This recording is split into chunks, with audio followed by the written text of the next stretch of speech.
Kejriwal arrest పైన అన్నా హజారే గారు కొన్ని కామెంట్స్ చేయడం జరిగింది. అసలు ఎందుకు అన్నా హజారే గారు దీనిపైన కామెంట్స్ చేయడం జరిగింది? అలాగే ఇంకో కామెంట్ కూడా వినపడుతుంది ఈ అరెస్ట్ పైన.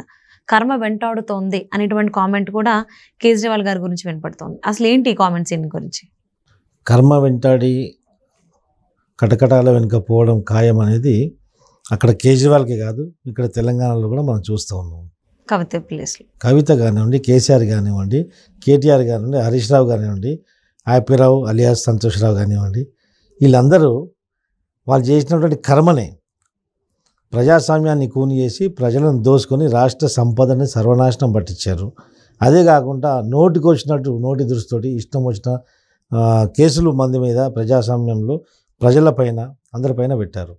దేశవ్యాప్తంగా ఎక్కడ లేని విధంగా దళిత రైతులను సంఖ్యలేసి రోడ్లపైన తిరిపించి థర్డ్ డిగ్రీ ప్రయోగించినటువంటి దుర్మార్గానికి పాల్పడిన ప్రభుత్వం నాయకుడు కేసీఆర్. ఈరోజు వాళ్ళ ఉసురు తల్లి కేసీఆర్ ఎక్కడుండు? రైతులపైన లాఠీలు కురిపించిన ఈరోజు నీ ప్రభుత్వం కూలిపోయింది. కార్యకర్తలు నీకు అండగా ఉండాలా, కానీ నీకు అండగా ఎవరున్నారు? కార్యకర్తల బలంతో ఉండాల్సిన నువ్వు ఈరోజు కట్టెబలంతో నడుస్తున్నావు. ఇది ఇప్పుడు చేయి కట్టె బలంతో నడుస్తున్నావు అంటే నీ గతి ఎక్కడ పడ్డది? అదేవిధంగా కేజ్రీవాల్ కూడా ఏ విధంగా అయితే కేసీఆర్ ఉద్యమకారులని మన కోదండరాం లాంటి వాళ్ళని ఇంకా అనేకమైనటువంటి ప్రాణాలు ఆహుతి చేసుకున్నటువంటి అమరవీరులందరినీ కూడా విస్మరించి వాళ్ళు చేసిన త్యాగాలని గుర్తించకుండా ఏ ఒక్కరోజు కూడా వాళ్ళకు నివాళులు అర్పించకుండా వాళ్ళ పేరు ఎక్కడ తీయకుండా వాళ్ళ నామరూపాలే చెరిపేసే విధంగా నువ్వు కార్యక్రమాలు చేస్తావు. వాళ్ళ ఉసురు నీకు తగిలింది ఖచ్చితంగా. అంతకంటే హీనంగా ఈరోజు తెలంగాణలో నువ్వు బహిరంగంగా తిరగలేని పరిస్థితి నువ్వు కానీ నీ కుటుంబ సభ్యులు కానీ. జైలుకి పోవడం అయితే ఖాయం. జైలుకి పోకున్నా నీకు దమ్ము ధైర్యం ఉంటే నువ్వు వచ్చి ఏ చౌరస్తాలో నిలబడండి, 5 నిమిషాల్లో 50 మంది వచ్చి నేను కొట్టి తన్ని చంపేస్తారు. అంత అక్కస్తోడు ఈరోజు ఉన్నారు ప్రజలు. అదేవిధంగా ఏ విధంగా అయితే ఉద్యమకారులను మోసం చేశావో వాళ్ళ ఉసురు తీసుకున్నావో కేజ్రీవాల్ కూడా అదేవిధంగా అన్నా హజారే లాంటి ఒక స్వచ్ఛంగా సామాజిక వ్యక్తి అయినా ఆ ఒక సమాజం గురించి ఆయన జీవితం అంతా ఒక నిష్పక్షపాతంగా ఒక నిజాయితీగా బతికినటువంటి వ్యక్తి. ఒక గుడిలో ఆయనకు ఉన్నటువంటి ఆస్తి 2 ప్లేట్లు, 2 తల్లెలు, 2 గ్లాసులు, ఒక 2 బెడ్షీట్లు, 4 డ్రెస్సులు, అంతకు మించి ఆయన జీవితంలో ఆయన దగ్గర ఏమీ లేదు. అలాంటి వ్యక్తి ఈ యొక్క అప్రజాస్వామ్యంగా నడుస్తున్న ప్రభుత్వం పైన, ఈ అరాచకాల పైన, అన్యాయం పట్ల ఆయన పోరాటం చేశాడు. ముఖ్యంగా ఏ గ్రామంలో అయితే అన్నా హజారే గారు నివసిస్తుంటారో మాలేగావ్ అనే గ్రామంలో, ఆ గ్రామంలో అందరూ కూడా ప్రమాణం చేయించారు. మా గ్రామంలో మాదక ద్రవ్యాలు కానీ మత్తు పదార్థాలు కానీ సేవించడం జరగదు అని చెప్పేసి. అంటే ఒక రాజ్యాంగ స్ఫూర్తిని అక్కడ కలుగజేశాడు. ఒక గాంధేయవాదంగా, ఒక అహింసా పద్ధతిలో ఒక నిజమైనటువంటి నాయకుడు అన్నా హజారే.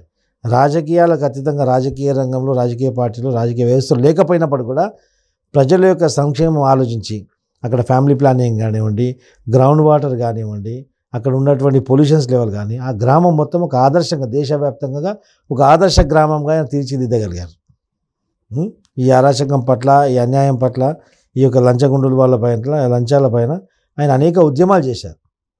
ఆ ఉద్యమం కారణంగానే, ఆ ఉద్యమం సాగుతోటే కేజ్రీవాల్ కూడా అన్నా హజారే ఉద్యమంలో పాల్గొన్నాడు.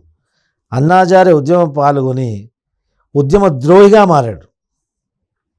ఉద్యమంలో పాల్గొని అన్నా హజారేని సైడ్ చేసి రాజకీయ పార్టీలో కుమ్మక్కైపోయి రాజకీయ పార్టీ పెట్టి ఆ రోజు ఈ యొక్క మద్యానికి వ్యతిరేకంగా ఉద్యమం చేసి ఉద్యమంలో పాల్గొన్నటువంటి కేజ్రీవాల్ ఈరోజు మద్యం కుంభకోణంలో రాష్ట్ర ప్రజలకు, ఇంకోటి ఏంటంటే దేశానికి రక్షణ కల్పిస్తున్న ఆర్మీ జవాన్లకు సప్లై చేసేటువంటి మద్యాన్ని కూడా వాళ్ళు కుంభకోణం చేశారు.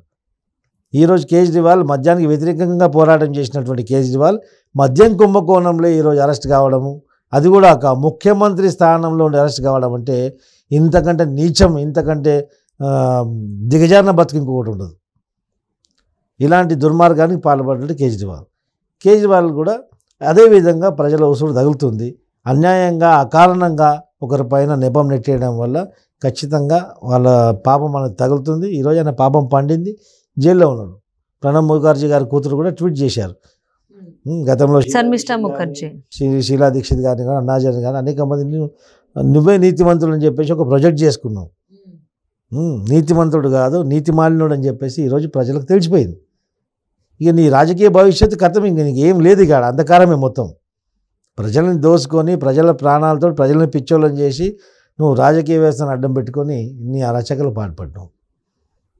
నేను ఒక చిన్న కారులో తిరుగుతాను, నేను కానవెళ్ళ పోనని తుమ్ముకుంటూ దగ్గుకుంటూ మఫ్లర్ వేసుకొని స్వెటర్ వేసుకొని తిరుగుతుంటే పాపం అనారోగ్యంగా ఉన్నా కానీ ప్రజల గురించి పనిచేస్తున్నాడని ఒక ఫోబియా క్రియేట్ చేశాడు, సింపతి క్రియేట్ చేసుకున్నాడు. అంతేగాని ఆ సింపతి కూడా ఏం లేదు.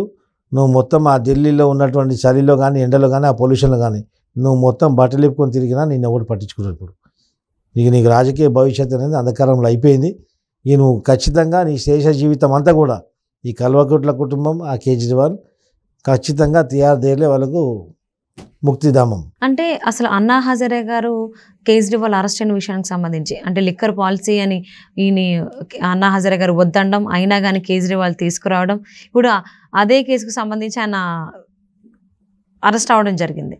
సో దీని ఎఫెక్ట్ ఎలా ఉంటుందంటారు? అంటే అన్నా హజారే గారు కామెంట్ చేయకపోతే ఒకలా ఉండేదేమో. సో నేను పాలసీ లిక్కర్ పాలసీని వద్దన్నాను అని. అన్నా హజారే గారు దేశం హితం కోరే నాయకుడు ఆయన. అవును, హితం కోరే వ్యక్తి ఆయన. వద్దురా భయ్ చేయకరా అని చెప్తే ఇన్లే. వినకపోతే ఏమవుతుంది? చెప్తే వినడానికి ఇక చెడంగా చూడాలి. వాడు చెడిపోయిండు. ఇప్పుడు చెడిపోయి ఎక్కడ పోయిండు? ఓ నేరస్తుడిగా ఒక ముఖ్యమంత్రి స్థానంలో ఉండి నేను తీసుకుపోయి కటకటాలు వెనుక పెట్టి పోలీసు వాళ్ళని జీప్లో తిప్పుకుంటూ ఇన్వెస్టిగేట్ చేస్తుంటే ఎంత నీకు సిగ్గులే శరం లేదు. అరే ఆ ముఖ్యమంత్రి స్థానాన్ని, ఆ ముఖ్యమంత్రి కుర్చీకి ఉన్నటువంటి గౌరవం కాపాడుంటారు భయ్. ఆ ముఖ్యమంత్రి కుర్చీకి గౌరవం లేకుండా చేస్తున్నారు. ఎవడన్నా ఏమవుతాడరా అంటే రాజకీయ నాయకుడు అయితే ముఖ్యమంత్రి అవుతాను వాడు పిల్లలకు తల్లిదండ్రులు నేర్పిస్తలేరు, పిల్లలు కూడా అంటలేరు. ఒక రౌడీలు, ఒక ఈ దొంగలు, దోపిడీదారులు నేను ఎమ్మెల్యేని అవుతా, ఎంపీని అవుతా, ముఖ్యమంత్రిని అవుతా అంటారు. ప్రజల్లో కూడా చైతన్యం రావాలా. ఈ దొంగలని, దోపిడీదారులని రాజకీయ వ్యవస్థలో మీరు డబ్బులకు దేనికో ప్రలోభాలకు గురై ఇలాంటి దుర్మార్గులకు ఓటింగ్ వేస్తే, ఓటు వేసి వాళ్ళని చట్టసభలో పంపిస్తే ఇలాంటి దుర్మార్గాలు జరుగుతాయి. ఒక విద్యావంతుని, చదువుకున్నోడిని, ప్రజల సమస్యలపైన అవగాహన ఉన్నోడికి మీరు ఓటేసి చట్టసభలో పంపిస్తే ఖచ్చితంగా మీ సమస్యలు అక్కడ తీరడం జరుగుతుంది. అదేవిధంగా ఇంకో విధంగా మీరు దేశానికి అభివృద్ధి చేసిన వాళ్ళు అవుతారు. ఈ బాధ్యత ప్రతి ఓటర్ పైన ఉంటుంది. దాన్ని విస్మరిస్తే మన దేశమే ఈరోజు అంధకారంలో నెట్టేయబడుతుంది. ఇది గుర్తుపెట్టుకొని ప్రతి ఒక్క ఓటర్ కూడా ఈ దొంగలని ఫస్ట్ ఏరివేసి దొంగల మాటలు నమ్మకండి. ఈ యొక్క పథకాలు, ప్రలోభాల గురించి ప్రలోభం పడి అనవసరం వాళ్ళకు ఈ యొక్క క్యారెక్టర్లెస్ ఫెలోస్కి మీరు ఓటు వేయకండి. ఢిల్లీ లిక్కర్ స్కామ్ విషయంలో కేజ్రీవాల్ అరెస్ట్ పైన అన్నా హజారే చేసిన కామెంట్స్ అందరినీ ఆలోచింపజేస్తోంది. ఈవెన్ మీరు అన్నట్టు శర్మిష్ఠా ముఖర్జీ, రాష్ట్రపతి అయినటువంటి మాజీ రాష్ట్రపతి అయినటువంటి కూతురు ప్రణబ్ ముఖర్జీ గారి కూతురు కామెంట్స్ కూడా, ట్వీట్ కూడా కొంచెం ఆలోచింపజేస్తోంది. మరి ఈ కేజ్రీవాల్ అరెస్ట్ పైన ఇంకెంతమంది కామెంట్స్ చేసేటువంటి అవకాశం ఉందని రాబోయేటువంటి రోజుల్లో చూద్దామండి. ఇంకా చాలా మంది వస్తారు. ఈ యొక్క లిక్కర్ కేసులో ఉన్నటువంటి వాళ్ళు ఎప్పుడన్నా ఇంకొక నెల రోజుల తర్వాత మనం తిహార్ జైలు సందర్శిస్తే డైలీ వీళ్ళకు సహబంతి భోజనం పెట్టడం జరుగుతుంది గ్యారంటీగా. ఎందుకంటే అంతమంది ఈ లిక్కర్ కేసులో ముద్దాయిలు వస్తారు. మనం తిహార్ జైల్లో ఈ నేరస్తులు, లిక్కర్ నేరస్తులు అందరూ కూర్చొని సహబంతి భోజనం చేసేది మనం సాక్షాత్తంగా మనం డైరెక్ట్గా వీక్షించవచ్చు.